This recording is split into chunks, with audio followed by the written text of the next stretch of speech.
Wall Street is preparing for the next global recession. Reliable Saudi oil supplies are threatened, China's domestic economy is ripe for a reckoning, and American tariff wars are cranking up. The last thing the global economic system needs right now is a petulant, provocative, debt-ridden and budget-busting Italy. The world has just gotten the last thing it needs. Italy's relatively new, untested, and full-on nationalist coalition government is pursuing an aggressive and expensive nativist agenda while unconvincingly promising to grow out of its economic troubles. It is in the early stages of extorting the European Union and holding the euro currency hostage. The result of the fresh Italian-led European political and economic crisis will not end well for anyone. This is a real-time stress test.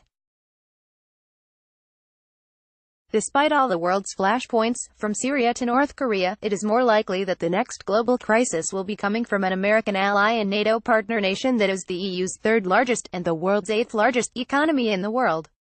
Italy's new government, with the charismatic Deputy Prime Minister Matteo Salvini as its frontman, is hard at work installing populist policies and pushing for a financial overhaul. Europe has seen this play before. Radical history repeats itself. Recall that in 2015, Greece threw political caution to the wind and elected a rhetorically seasoned, but young and untested Alexis Tsipras as prime minister.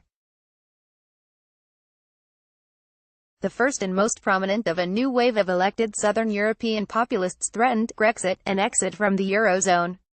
Tsipras considered Greek bankruptcy and a national debt default, while Greece's finance minister advocated cranking up new money printing presses and a return to a sovereign state drachma currency. Global markets were hanging in the balance. Despite the hydrogen and drama, Greece backed down, stuck with the euro, was saddled with usurious debt repayment terms and, to this day, is stuck in an economic depression. Brexit is now long forgotten by all but those European leaders who were forced to spend their summer in mind-numbing meetings to keep Greece in the Eurozone. Its lessons, however, were instructive to Italy's new leadership. Italy's rabble-rousing, anti-Brussels government learned a very important lesson from Greece. Salvini, who is also the country's interior minister, saw that Greece was able to paralyze the EU body politic, cripple European policymakers, and threaten to take the whole system down. The gambit almost worked. From Salvini's perspective, Greece's Prime Minister Tsipras blinked not because he wanted to give in to European demands and conditions but because he had little leverage. He also saw European and global financial actors playing for time, stretching out negotiations so markets could prepare, adjust, account, and bake into their equity and bank share pricing any potential Brexit shock to the global financial system. But Greece, with a population of about 11 million, is an economic pipsqueak. The problems Italy can cause are much more serious. Italy's a big country of 60 million people. Its debt is 131% of GDP. It's an industrial powerhouse and a diversified economy, producing everything from cars to clothes, food exports to steel and chemicals. By contrast, Greece relies heavily on tourism. Salvini, as the leader of the virulently anti-immigrant Northern League Party, is now following the most dangerous parts of the Brexit playbook.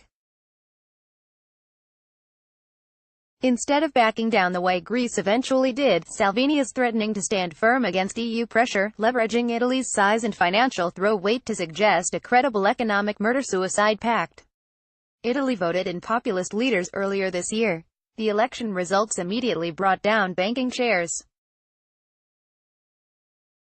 The founder of the Five-Star Movement, the stand-up comedian Beppe Grillo, practiced his base humor to remind everyday struggling Italians of their constant tragicomic state, while growingly popular Italian political populists gave heartburn to financial markets from London to Tokyo. Grillo left the party leadership earlier this year, but his governing legacy is a bomb-throwing collective. The Italian coalition government is relatively new to the ornate Quirinal palace and inexperienced in running the legislative and executive show. In fact, coalition partners Five Star Movement and the Northern League have formed a governing collective that not only is challenging the EU status quo by keeping out and promising to kick out immigrants, it now seems also to be cozying up to Vladimir Putin. Salvini says Europe should drop Russia sanctions.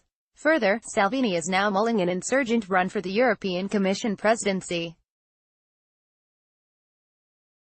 In tone and threat, Salvini almost makes Greece's young leader Tsipras look like a European elder statesman.